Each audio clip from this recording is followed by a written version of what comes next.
let's stop even speculating that, because I think that there's a, close to 0% chance that he plays 17 games. There's just too much negative press around this. The NFL is going to have to save face in some ways. This is being applauded, and it's being... If they wanted to save face, he wouldn't be playing. Let's be real. Like, come on. If they actually cared about this situation, he would not even be in the NFL right now. But they have to pretend to care, right? They don't have to do anything. It's the NFL. They have shown in the past that they don't care about these types of situations, which is fucked up, right? Okay. But if they actually really cared and wanted to save face, they would not let a man with 22 sexual assault accusations even near the league. That's just my take. If he were a lesser player, of course, but this is a franchise elevator. And ultimately, they only care about the product and on the field. And they want him on the field. Of course. But they also want to be able to play both sides and be like, well, we punished him. What do you want us to do? We suspended him for half a season. Right? I mean, isn't he not a candidate for like the, the commissioner's list? I feel like he's a candidate for that. The NFL has been investigating, I think, for a while now, from what I read. Obviously, I don't know much about the case and, the whole investigation part. Obviously, this is all just speculation. At the end of the day, like I said, we both probably agree he is going to be suspended.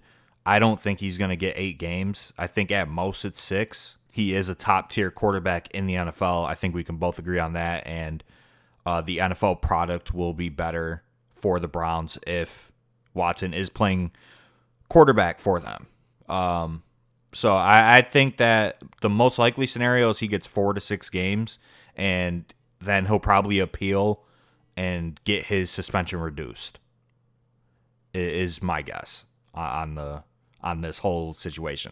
But I think there's probably like a 25% chance that he doesn't get suspended at all, and they weigh in that he didn't play last year and view that as, quote unquote, his suspension year. I think that's more of a possibility than you're giving it, personally. God, I don't know, man. I don't think so, but that would be, I guess it wouldn't be shocking, that should be the lesson. I'm not saying, nothing like I should be said, shocking. it's not likely.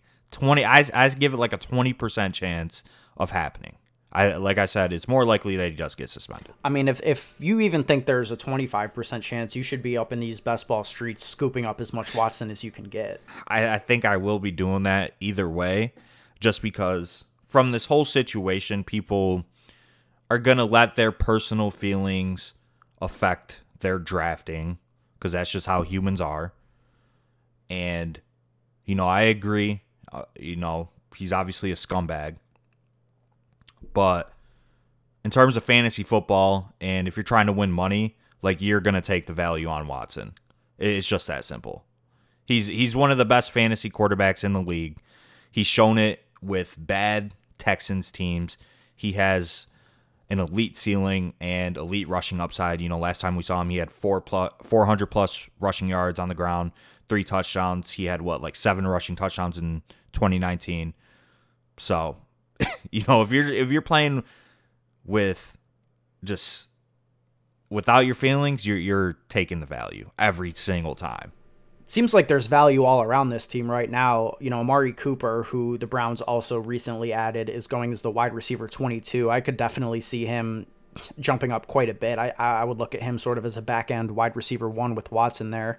Right now, they don't have anybody else. It's just, DPJ and Anthony Schwartz outside of Cooper. I think both of us are sort of expecting Will Fuller to follow his former quarterback and sign with the Browns. I think that makes a ton of sense for this team, especially with all the vacated targets after they cut bait with Jarvis Landry. But I think they need to make some moves, because outside of Cooper, there's really nothing in terms of pass catchers on this team at the moment.